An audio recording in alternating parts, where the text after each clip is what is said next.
Bueno, buenas tardes a todos.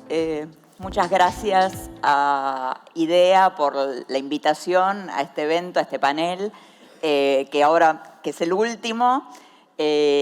Bueno, tengo el honor de presentar a la visión del Tribunal Fiscal a través de Juliana Pacini, que es secretaria letrada de la Sala B, Pablo Garbarino, que es vocal de la Sala F, una sala aduanera, y Pablo Porporato, que es vocal de la Sala B, contador. Para introducir un poco el tema del tribunal, para el que no tenga la aproximación a lo que es el tribunal es un tribunal jurisdiccional que dirime todos los conflictos entre los contribuyentes y la FIP, tanto en materia aduanera como en materia impositiva. Para muchos, imagino que esto es una obviedad, pero el tribunal fue creado en el año 59 y desde ese momento funcionó con altas y bajas. Hubo una época en que el tribunal, nosotros como asesores de contribuyentes, faltaban cubrir muchas vocalías, había muchas vocalías vacantes y consecuentemente uno no recomendaba, si el contribuyente quería celeridad en la decisión, no recomendaba el tribunal. Hoy está funcionando bien, salen sentencias, ahora los vocales van a comentar sobre eso, y se implementaron, desde un poco antes de la pandemia, se implementaron herramientas como el expediente electrónico y ahora recientemente se modificó el reglamento de procedimiento ante el Tribunal Fiscal que agiliza muchos trámites, como por ejemplo la acumulación de los expedientes. De esto va a hablar Juliana, a quien le cedo la palabra. Bueno, buenas tardes a todos. Adhiero a los agradecimientos de Gabriela. Muchas gracias por la invitación. Es un gusto para nosotros estar acá. Bueno, contarles un poco, como señalaba Gabriela, que el tribunal había pasado por todo un proceso de, digamos, faltaban cubrir cargos y eso generó un stock de expedientes grande en muchas de las salas y de las vocalías. Y a partir del 2019, el tribunal adopta el expediente electrónico jurisdiccional, que obviamente, si bien al principio fue muy resistido, los cambios a veces son complicados de implementar. Por suerte llegó porque después vino la pandemia y fue una herramienta que nos salvó. Y bueno, la verdad es que desde el 2019 en adelante todos los expedientes que ingresan al Tribunal Fiscal de la Nación se hacen de manera electrónica, exclusivamente electrónica. No hay soporte papel de esos expedientes y se mantuvo el stock anterior en el mismo formato que habían ingresado.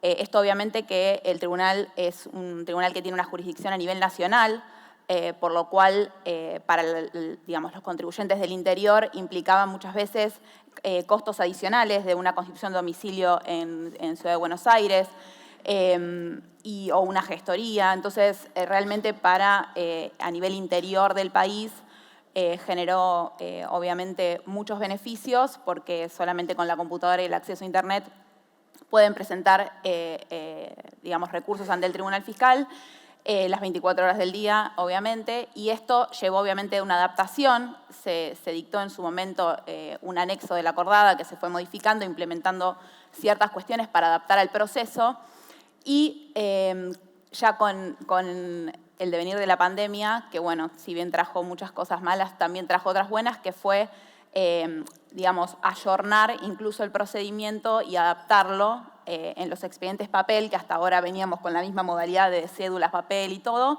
a una mesa de entradas virtual, donde permite que todas las presentaciones se hagan por esa vía. Además, se incorporó la notificación electrónica obligatoria. Todas cuestiones que hacen también a la celeridad del proceso y al menor traslado de expedientes dentro del organismo. Y se adoptaron también convenios con la FIP para mejorar el sistema del cobro de honorarios. Se incluyó al tribunal dentro del DEOX para hacer la interrelación con el Poder Judicial mucho más fácil. El sistema Webex para hacer audiencias virtuales, eso también es algo que se incorporó.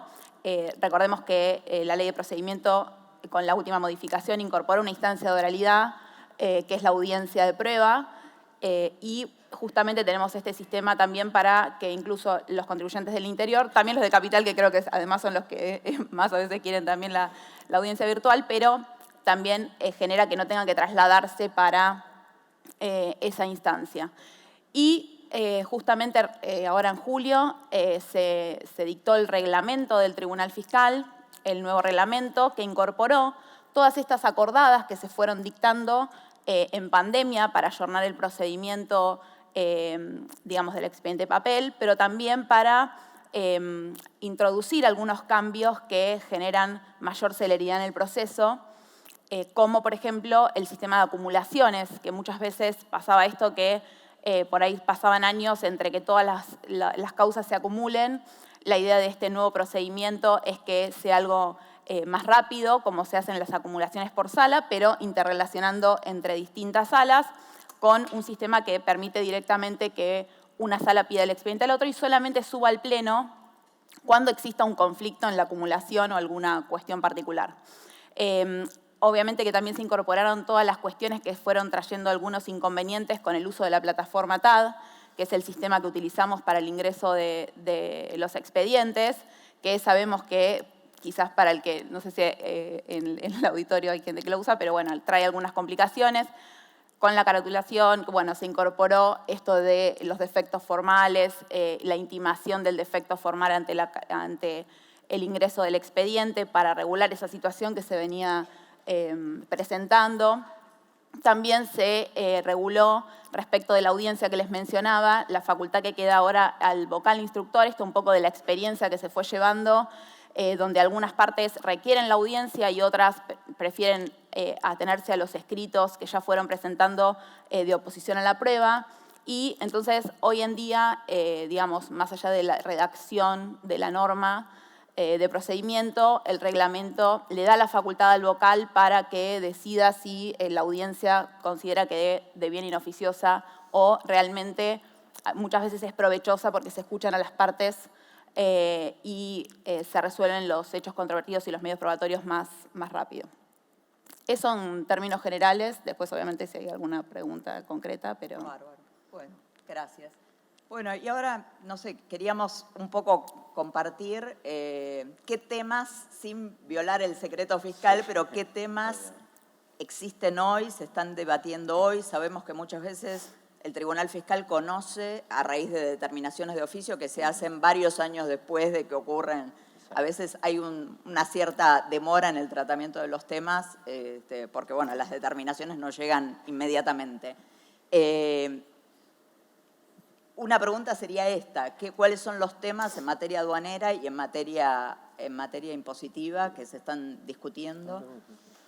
Bueno, buenas tardes, gracias por la invitación, encantado de participar. Los temas que últimamente estamos recibiendo tienen que ver con los últimos cambios normativos que se han producido y particularmente son los relativos al aporte solidario, a la tasa adicional de bienes personales por los bienes en el exterior. De todas maneras, sigue siendo muy importante, por ejemplo, todo lo que son ajustes por facturación apócrifa. Me animaría a decir, al menos en la sexta, que es la vocalía a mi cargo, que hay un 40%, quizás un poquito más, del total del stock que involucra casos de facturación APOC. Después tenemos que algo que siempre aparece, que lo recordamos recién con Juliana, el tema de prorrateo de gastos con el tema de los dividendos, una cuestión que sigue todavía no siendo definida en la Corte. Hubo un antecedente en la Corte, pero no deja en claro el hecho de que los dividendos son no computables y cómo juega esto a los fines del prorrateo de los gastos comunes. Y después hay impuesto a los débitos, es un impuesto quizás por la propia naturaleza que tiene el impuesto y cómo está desarrollado normativamente con exenciones muy casuísticas que hacen que el fisco por ahí cuestione la aplicación de determinadas exenciones. Tenemos casos de impuesto a los débitos, sistema organizado de pago, cuando se evite el uso de la cuenta bancaria también hay casos de ese tipo.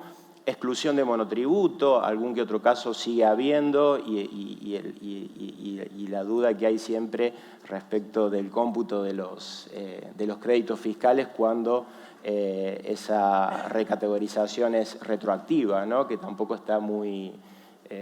hay un montón de temas, ¿no? Uno va pensando en los que tengo y en los que tienen mis colegas. Pablo, amparos por mora. Amparos por mora. Mira, últimamente yo no he recibido... Que no los llamemos porque... No los llamemos porque... Que es el terror del tribunal cuando empiezan a aparecer. Vienen en bandadas. Pero la verdad que últimamente no. Yo no sé, no, Juliana. pero sí, hay pero épocas que... es como que, es cierto, hay épocas, y quizás en aduana puede comentarlo el colega, y el tocayo Pablo, que quizás tengan más recursos de amparo. Pero siempre sigue habiendo una importancia relevante de todo lo que es el cuestionamiento de la facturación APOC. El fisco por ahí está cuestionando principalmente temas de IVA y se ha vuelto un poco más flexible con el impuesto a las ganancias. Obviamente que en la casuística va a depender mucho de los distintos supuestos, pero hay mucho caso de facturación APOC y cuando uno se mete en el tema, la cuestión del cómputo de la retención que efectuó, que tampoco hubo un dictamen reciente de la Procuradora, sí, que en principio parecería avalar el cómputo. Yo soy... Con Juliana trabajamos muchos años, pero ella es la que me ayuda con los antecedentes, como dice, tal antecedente, tal otro. Así que son los temas que hoy estamos manejando en impositiva. Me parece que son los principales. No sé, Juliana, vos que estás en la sala... O sea, últimamente lo que más entra es aporte solidario, sí, es la mayoría de las causas. Pero bueno, la facturación apócrifa, la verdad que es un tema que no se termina de solucionar.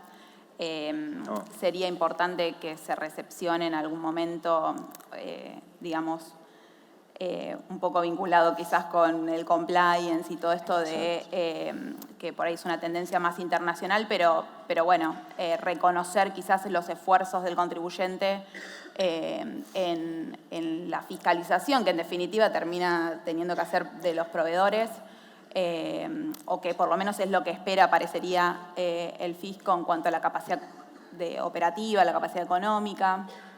Creo que a nivel sancionatorio, por lo menos, o lo esperable sería que en algún momento eso se empiece como a visualizar en las sentencias y reconocer. Tampoco son tantos los planteos que se hacen respecto a esto,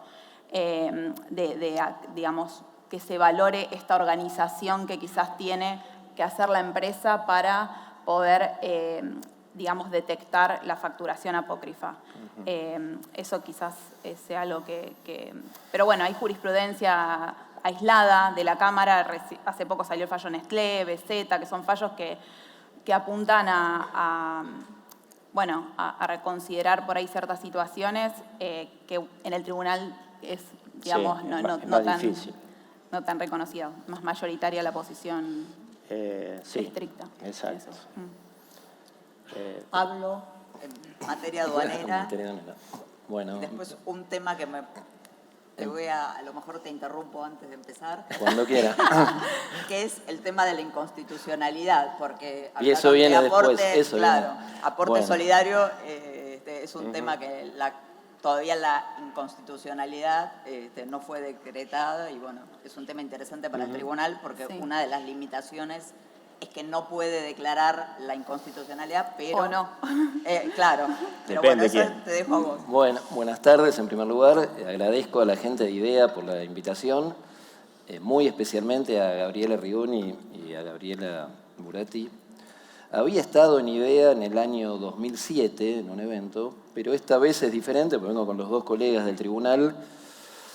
Bueno, se ve que se tomaron su tiempo para invitarme otra vez, así que ya me voy preparando para el 2039. Ya acepto la invitación. Entonces, siempre es un honor estar aquí.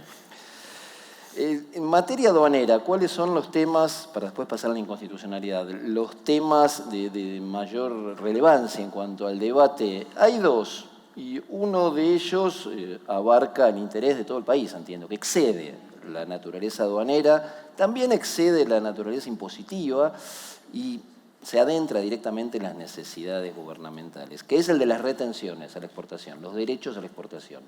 Retenciones a la soja, al maíz y a todos los productos que ustedes conocen y que en los diarios permanentemente nos informan. ¿Cuál es el debate? Bueno, ¿son constitucionales o no? ¿Respetan los principios constitucionales este esquema por el cual el Poder Ejecutivo impone retenciones o derechos de exportación? Y tenemos tres paradigmas. En primer lugar, cualquiera de nosotros podría decir que no. ¿Por qué? Y porque la Corte en el año 2014 señaló en un expediente, se llama Camaronera Patagónica, muy conocido en el ambiente tributario, que este esquema de imponer cargas tributarias por decreto, más allá de la delegación amplia sui generis que contiene el Código Aduanero, es inconstitucional y que debieran establecerse por ley. La Corte en ese caso, con la mayoría de sus votos, salvo dos disidencias de Petraki y de Argibay, señaló que una vez que la ley ratifica este decreto por el cual se imponen retenciones, es perfectamente válido el esquema. Y la jurisprudencia del país en general se manejaba en estos términos, con algunas disidencias. Es un fallo de Corte del 2014 votado por miembros de Corte que hicieron la mayoría, que ya no están.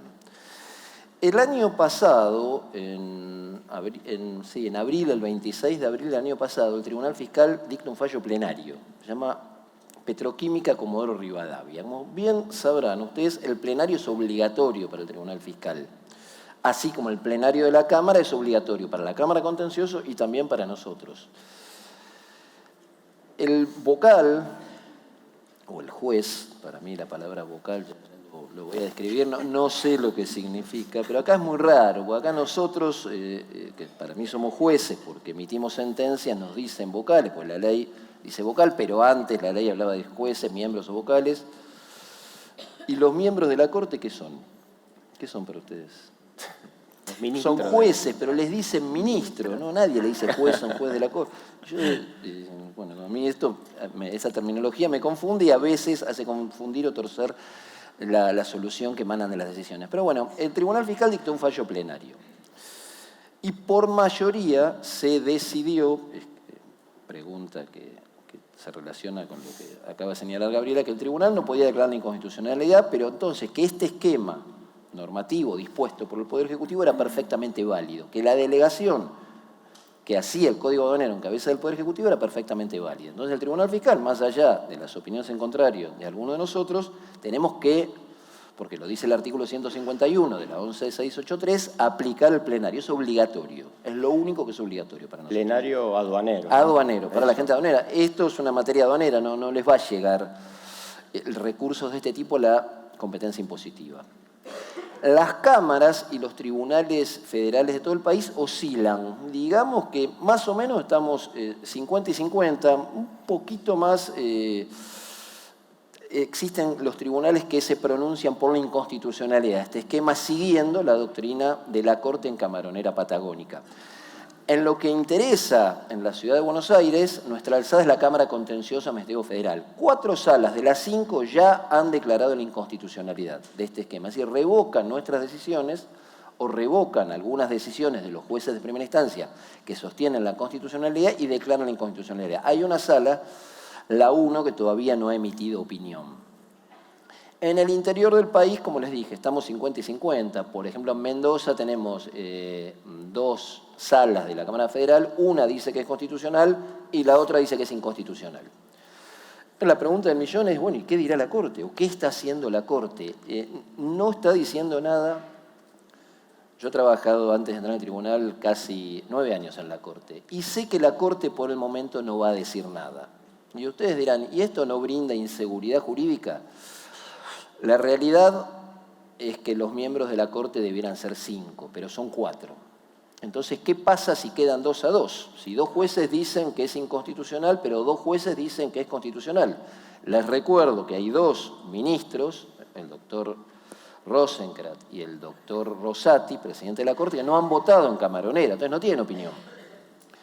¿Qué sucede ahí? Bueno, el reglamento dice que tiene que decidir algún presidente de la Cámara Federal, pero entonces, si en el caso 1, por decir, vota el presidente de la Cámara Federal de una localidad de Posadas, quizás salga en un sentido y el caso 2 salga en otro. Y esto generaría más inseguridad jurídica. Entonces la Corte no va a decidir esta cuestión hasta tanto esté completa. ¿Cuándo va a estar completa? Eso no lo sabe nadie. Y en el interín, claro, el tribunal mantiene su plenario, la Cámara mantiene su postura, los tribunales federales mantienen su postura, en Rosario también está dividida la jurisprudencia, tenemos causas donde se declara la constitucionalidad y causas donde se declara la inconstitucionalidad, y entiendo que va a seguir así. Yo tengo una postura bien clara en la materia, yo declaré la inconstitucionalidad, aunque Gabriela dice que no se puede, pero no me declararon la nulidad, ahora verá el tema, no me declararon la nulidad. El 3 de febrero del año pasado, el año 2022, el caso se llamó Bunge y recientemente fue confirmado por la Cámara. Pero varias anécdotas respecto a este fallo. En primer lugar, nos costó un montón sacarlo. Claro, cada vez que un miembro del tribunal declara una inconstitucionalidad, los otros dos, ¿qué estás haciendo? Hay una historia, mucha historia atrás. ¿Qué van a decir? No podemos, bueno. Más allá de eso, salió el voto por mayoría y la Cámara lo acaba de ratificar. Pero ese fallo tuvo mucha presencia en los medios y en aquel entonces di algunas charlas similares a estas y alguien me preguntó del gobierno, me dice, pero ¿usted tuvo en cuenta que cuando declaró la inconstitucionalidad estaba afectando el 9% de la recaudación? Yo dije, ¿el 9%? No, y me dice que usted no lo sabía. No, le digo, porque el tribunal, a veces a nosotros nos dicen, ustedes tienen tanto para recaudar. No, es un error absoluto. El tribunal no está para recaudar. El tribunal está para hacer justicia.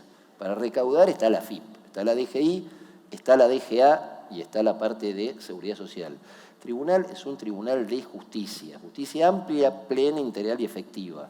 Entonces, bueno, podemos tener en cuenta, desde ya hay jurisprudencia de la Corte que así lo amerita, estos aspectos recaudatorios, pero nunca pueden torcer nuestra decisión el impacto recaudatorio. Nosotros tenemos que hacer justicia. Entonces eso me quedó como anécdota. Volveremos a este tema con la inconstitucionalidad. Otro tema bien rápido. Se está discutiendo en la materia aduanera la cuestión de los precios de transferencia, que históricamente se entendió como que era exclusivo de la competencia impositiva, si se aplican o no en la materia aduanera. Nosotros tenemos regímenes propios de valoración que emergen del GATT y lo dice así el Código Aduanero. Tenemos un método propio que se utilizó históricamente en materia aduanera y no teníamos en cuenta la introducción de la doctrina de los precios de transferencia. La conocíamos, pero en general nunca la hemos aplicado. Bueno, algunas vocalías del Tribunal Fiscal la están aplicando. De cualquier modo, la Cámara es bastante... no lo de la Cámara, lo de nuestra alzada de la Contencioso Administrativo Federal es bastante conservadora en este aspecto y esos fallos mayoritarios que aplican la noción de precio de transferencia en materia aduanera hasta ahora han sido revocados por la Cámara. También hay precedentes que están en la Corte, algunos con dictamen del Procurador y no tuvimos decisión mayoritaria de la Corte, pero es un tema que seguimos de cerca. Bárbaro. Gracias. Bueno, en materia de declaración de inconstitucionalidad, no sé si vos querés agregar algo más, están los fallos estos de aporte en el que se aplica, no se declara la inconstitucionalidad, pero el tribunal, no sé, Tagliaferro y... ¿Sí? ¿Por qué no la declaran? No la declaran, pero no, no la declaran, pero la declaran, pero dicen, pero igual podemos analizar, sí, no declaramos la inconstitucionalidad. Una posición un poco más, no es tan extremista como la tuya, pero es una posición más acorde a más conservadora, digamos. No, recientemente salió un fallo de la Sala B, en realidad en materia sancionatoria, que fue el primer fallo que sacó el tribunal en materia de aporte, no respecto del fondo, pero sí de una multa. Y bueno, obviamente que son todas estas cuestiones del aporte solidario vienen arraigadas de todas cuestiones constitucionales, o sea, justamente los agravios radican mayoritariamente, puede haber alguna cuestión de cálculo, pero en general tienen que ver con temas de constitucionalidad. Por lo cual es un desafío para el tribunal en principio por lo menos garantizar la amplitud probatoria. La verdad es que en algún momento se discutió si podía ser competente el tribunal o no. No es un argumento que el fisco esté planteando la incompetencia del tribunal. Digamos, declarar la inconstitucionalidad, lo hemos dicho en Casino de Misiones, no es un tema de incompetencia del tribunal porque puede sobrevenir un fallo de corte aplicable. Y la posición un poco de la Sala B, en varios casos, en Lutz, que sacamos el tema de convenio, y bueno, un poco también tomando el voto que hizo el doctor Marcheski, Tagliaferro, que lo confirmó, digamos, que la Cámara realmente tomó la postura de que el tribunal no está inhabilitado por el 185 a resolver la causa y aplicar digamos, las cuestiones constitucionales que permitan, digamos, la resolución del caso.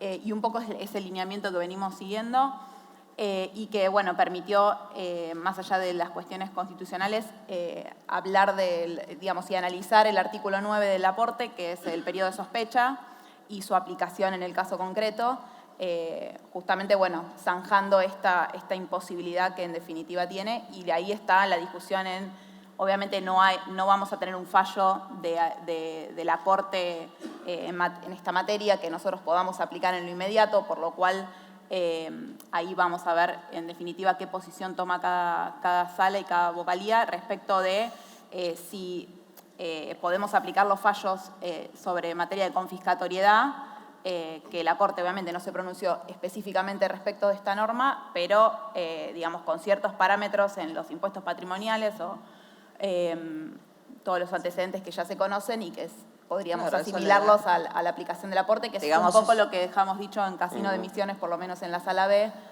Ahí se discutía la alícuota de ganancias en los juegos de azar, pero bueno, se deja abierta esa posibilidad de... Sí, torna mucho más atractivo cuando uno dice el tribunal A, pero no van a declarar la inconstitucionalidad, esta posibilidad, esto abre mucho más el margen de maniobra, ¿no? Porque sí, ahora hablamos de aporte, pero en realidad se puede aplicar a una cantidad de...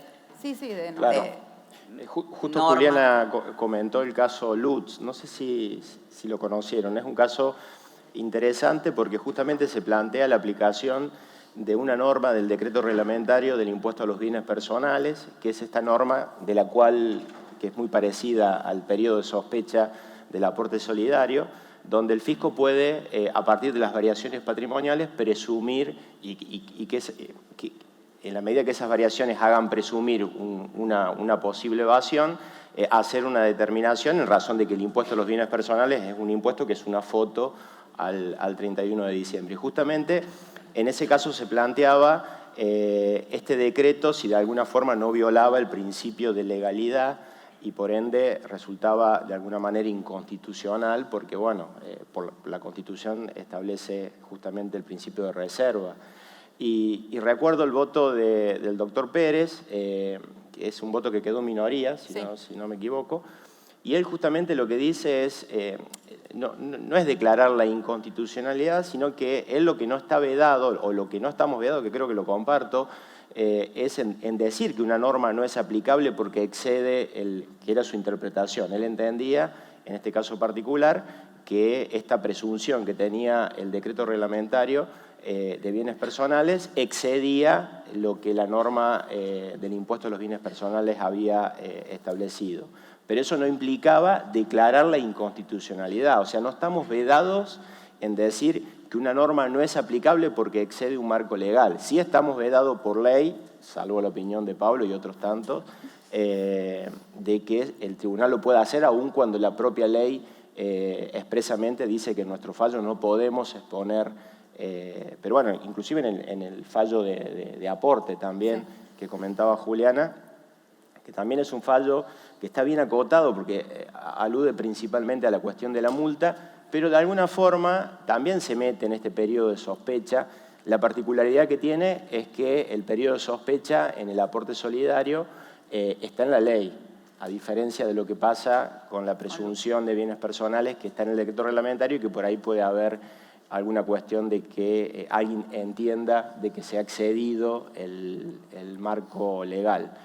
Pero bueno, lo bueno que tiene el tribunal son las opiniones diferentes que tenemos todos en términos de que si se puede o no declarar la inconstitucionalidad y otros tantos temas, ¿no?, que tienen que ver con ejecutar nuestras propias sentencias, cuestiones de plazos razonables, que por ahí hay algunos más arriesgados que se animan con decisiones fundadas, por supuesto, porque la verdad que todo tiene un fundamento y para mí siempre digo que es un honor estar en un organismo como es el Tribunal Fiscal, que aún en los periodos donde tenía 4 vocales impositivos nunca bajó la calidad y nunca fue cuestionado políticamente. Entonces, me parece que el tribunal como tal, y un poco lo que le comentaba a Pablo... Salvo por Parrilli.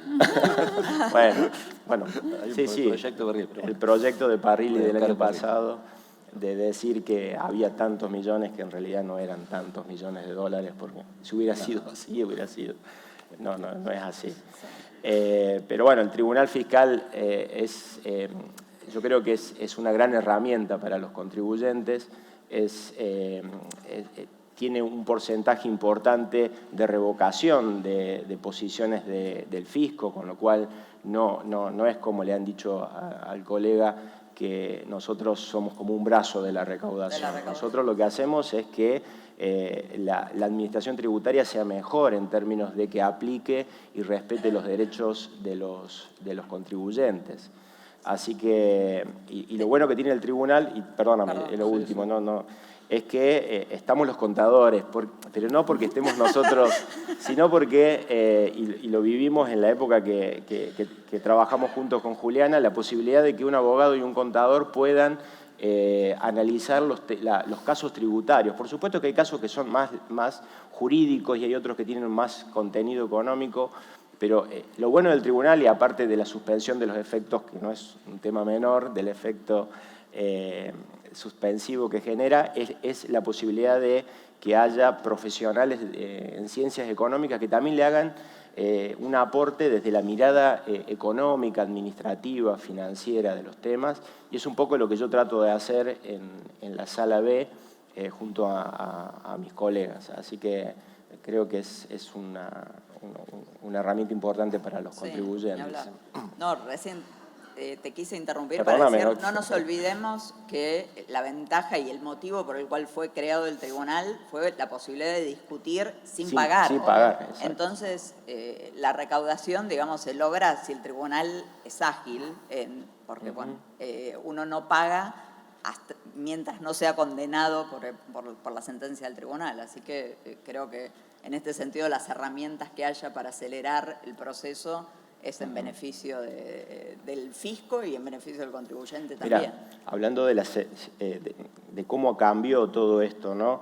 El año pasado entraron 1.400 causas, entraron 600 causas y se resolvieron con casos que pusieron fin al litigio el doble. O sea que esto demuestra cómo el stock que hoy tiene el Tribunal Fiscal de Caso va disminuyendo y en su caso obviamente se va actualizando y producto de cambios normativos, de que las vocalías están cubiertas todas, el expediente electrónico y la mesa en los expedientes papel ayuda un montón, el personal también que tiene un mejor reconocimiento en términos de una mejora que creo que yo siempre digo que el tribunal tiene que reconocer mucho mejor a sus empleados. No solo es el trabajo del vocal y de los secretarios, sino de toda la gente que hace posible que se hagan esas sentencias. Y es increíble la capacidad y la calidad que tiene la gente que trabaja con nosotros. Un edificio nuevo que, aunque no crean y suene frío, también influye. Porque gracias al doctor Marcheski, que ya no está, y lleva su nombre la nueva sede, fue él el que de alguna forma inició las tratativas para que el Tribunal Fiscal pudiera tener al final su propio edificio. Así que todo eso se termina de alguna forma traduciendo en una gestión más ágil, en resoluciones que no demoran tanto. Y bueno, es un poco lo que les quería comentar, que me parece que esto lo hace posible todos los cambios y las mejoras que se han ido produciendo. ¿Y cómo ven al tribunal de cara a los avances de OCDE, a las nuevas reglas, no sé, intercambio de información, Pilar 1 y 2? Yo lo veo muy bien porque el tribunal es imprescindible dentro de nuestro esquema tributario. No sé si saben cuántos tribunales hay en el país.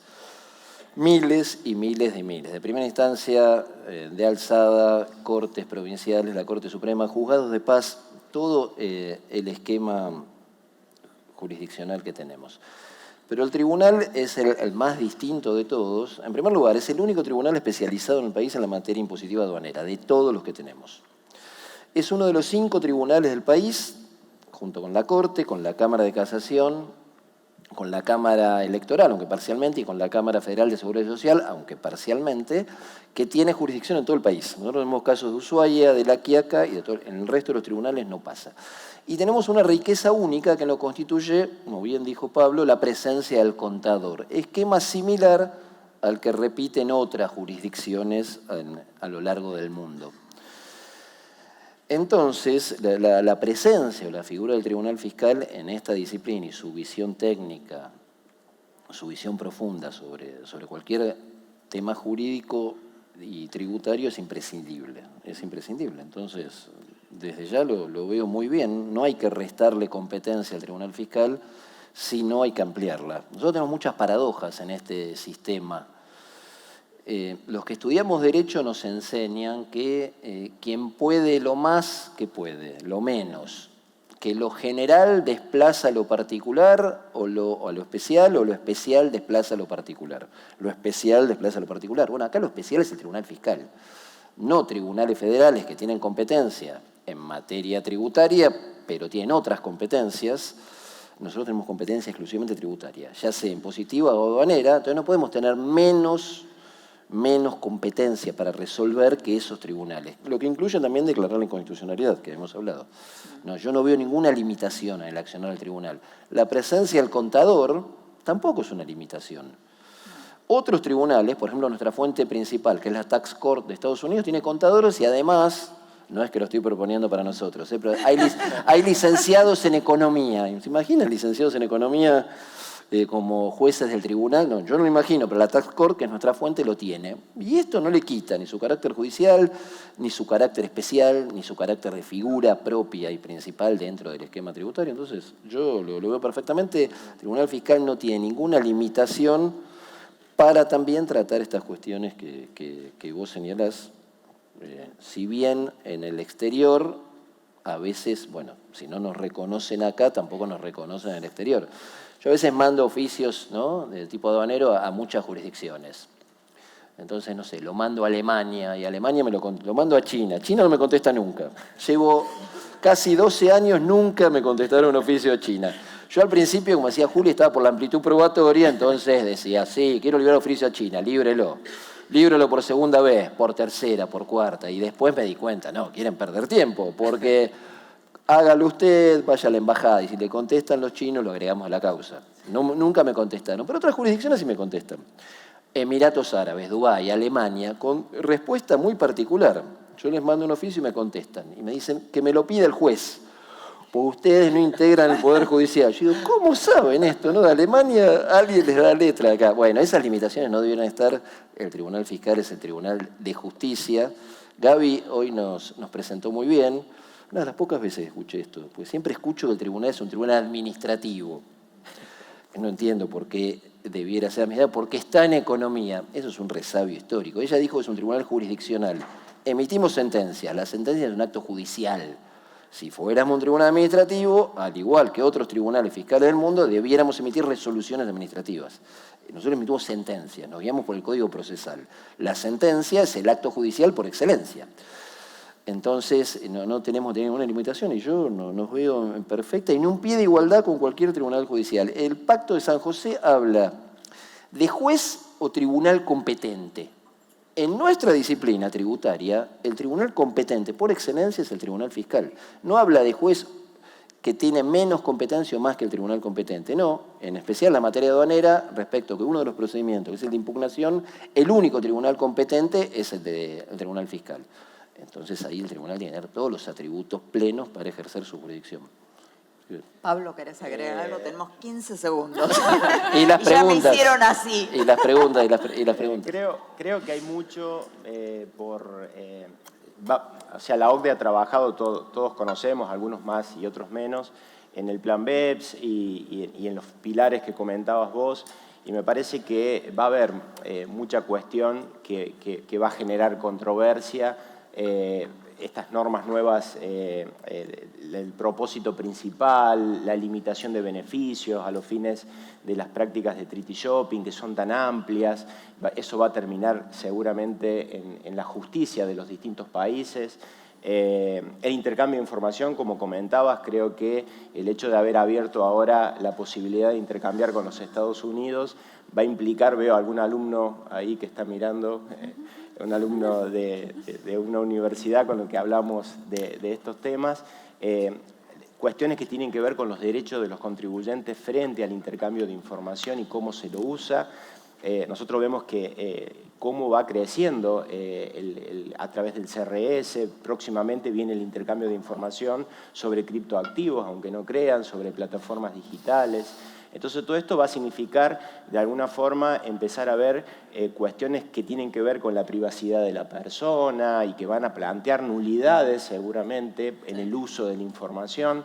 Y me parece que hay mucho, y el tribunal es un organismo vivo que se va adaptando y tiene mucho potencial en ese sentido. Nosotros trabajamos con gente que permanentemente se capacita, nosotros también, en ese sentido, es una obligación a nosotros tratar de estar viendo siempre lo que pasa en el mundo para estar actualizado. Y creo que, y corto ya acá, hay un montón de cuestiones que tienen que ver con herramientas como la inteligencia artificial. Hay tribunales que ya la utilizan y creo que nosotros no tendríamos ningún problema en cuestiones simples, como es, por ejemplo, en cuestiones de regulación de honorarios, en tratamiento de determinadas multas, en cuestiones donde uno pueda parametrizar, a poder apoyarnos en la inteligencia artificial para que nos dé, de alguna manera, como sucede con Prometea, creo que es en la Ciudad de Buenos Aires, un proyecto de sentencia que obviamente después nosotros como jueces veremos si lo avalamos o no. Creo que hay mucho y el tribunal tiene potencial y está preparado para todos estos desafíos que se vienen y bueno, es lo que te quería comentar. Sí, bueno. una reflexión, 10 segundos. Tengan en cuenta algo ustedes que están en el mundo empresario. En materia tributaria, quien mejor puede resguardar los derechos y garantías de los contribuyentes, así como también velar por una recaudación en términos o con bases constitucionales y convencionales, en nuestra materia, no tengan duda que es el Tribunal Fiscal de la Nación.